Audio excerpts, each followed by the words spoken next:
राधे राधे महाराज जी। गुरुदेव, समय ऐसा है कि अभी सब चीजों से ऊब चुकी हूँ, कुछ भी सहने की हिम्मत नहीं है, बहुत टूट चुकी हूँ गुरुदेव। हृदय बहुत कमजोर हो चुका है। कोई भी घटना घटती है तो लगता है भगवान मेरे साथ ऐसा क्यों कर रहे हैं, कुछ उत्तर नहीं मिल रहा महाराज जी, निराश। वैसे हम आपको सही बताएं, भगवान कृपा सिंधु है, भगवान किसी का मंगल, इतने दयालु भगवान हैं, बस उनकी दया की बात आते तो रोने के सिवा कोई और बात मतलब कहने की ताकत नहीं है। वो बहुत दयालु। हमारे कर्म ऐसे हैं, हमारे कर्म ऐसे हैं जो हमको कदम कदम पर विपत्ति दुख देते हैं। हम मनमानी आचरण किए हैं, हम भगवान की आज्ञा के विरुद्ध आचरण किए हैं, तो ना चाहने पर भी हमें दुख मिलेगा। वो भगवान नहीं देते। भगवान बहुत कृपालु है, भगवान बहुत दयालु है, भगवान बहुत पतित पावन है, पर गलती हमारी होती है। जन्म जन्मान जीव तो वही है, शरीर बदलते हैं। तो जैसे नया शरीर है, पूर्व जन्म का किया हुआ कर्म उसके अंग प्रत्यंगों को विहीन कर रहा है, शक्तिहीन बना दिया। तो हम ये देखते हैं कि गर्भ में ही कोई बालक नष्ट हो जाता है, अब उसका क्या पाप?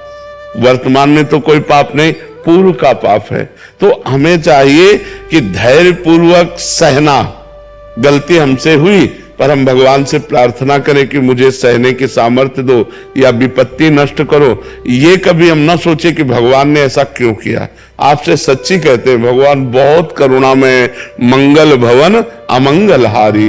वो कभी किसी का अमंगल क्यों करेंगे? हम उनके बच्चे हैं, वो हमें दुख क्यों देंगे? पर हमने कर्म ऐसे कर लिया, जाने अनजाने में हमसे कर्म ऐसे बन गए, अब उनका फल हमको दुख दे रहा है। भगवान दुख नहीं दे रहे। भगवान बहुत कृपालु है। भगवान तो सर्वज्ञ है, पर वो अपने बनाए हुए कानून को बिल्कुल सत्य निर्धारित करते हैं, वैसे ही पालन करना पड़ेगा। अगर भगवान ने दशरथ जी के पुत्र के रूप में अवतार लिया, राम रूप में, और दशरथ जी के द्वारा एक गलती हो गई, श्रवण कुमार का वध। शब्द विधि बाण के द्वारा उन्होंने समझा मृग, और वो घड़े की आवाज थी, श्रवण कुमार की छाती पे बाण लगा और प्राण। तो उनके पिता ने कि जैसे मैं पुत्र वियोग में तड़प कर प्राण त्याग रहा हूं, ऐसे तुम पुत्र वियोग में प्राण त्यागोगे। तो भगवान राम स्वयं उनके पुत्र के रूप में अवतरित हुए, पर क्या कानून तोड़ा? क्या? वैसे ही हा पुत्र कहते हुए, हा राम कहते हुए दशरथ जी को प्राण त्यागना पड़ा कि नहीं त्यागना? यद्यपि भगवान स्वयं उनके पुत्र है, भगवान चाहे तो हर बात मिटा सकते, लेकिन भगवान कानून को नहीं मिटाते। जो कानून भगवान ने बनाया उसका स्वयं भगवान पालन करते हैं। तो हम जीव हैं, हमारे द्वारा कुछ कर्म ऐसे बिगड़े हो जाते हैं जिनका फल हमें दुख भोगना पड़ता है। तो हम धैर्यवान बने, हम नाम जप करें, पर भगवान को न कोसे कि भगवान ने हमको ऐसा। भगवान बहुत कृपालु है, और भगवान ऐसा कभी किसी को कष्ट नहीं दे सकते। देखो, इतने कृपालु हैं कि भगवान को जो गाली देता है, भगवान की जो निंदा करता है, उसको भी सूर्य, वायु, धरती, पानी, भोजन सब भगवान दे रहे हैं। नहीं दे रहे? नहीं तो वो चाहे तो 1 मिनट में दिल फेल कर दे, वो चाहे तो 1 मिनट में दुर्दशा कर दे। भगवान है, लेकिन भगवान पापियों की भी दुर्दशा नहीं करते।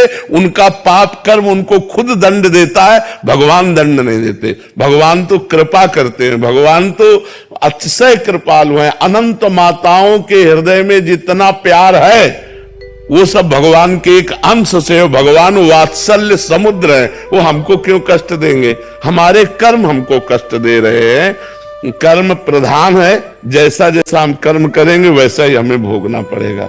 इसलिए हमें लगता है हम भगवान को न कोसे, हम अपने कर्मों का सुधार करें और नाम जप करें।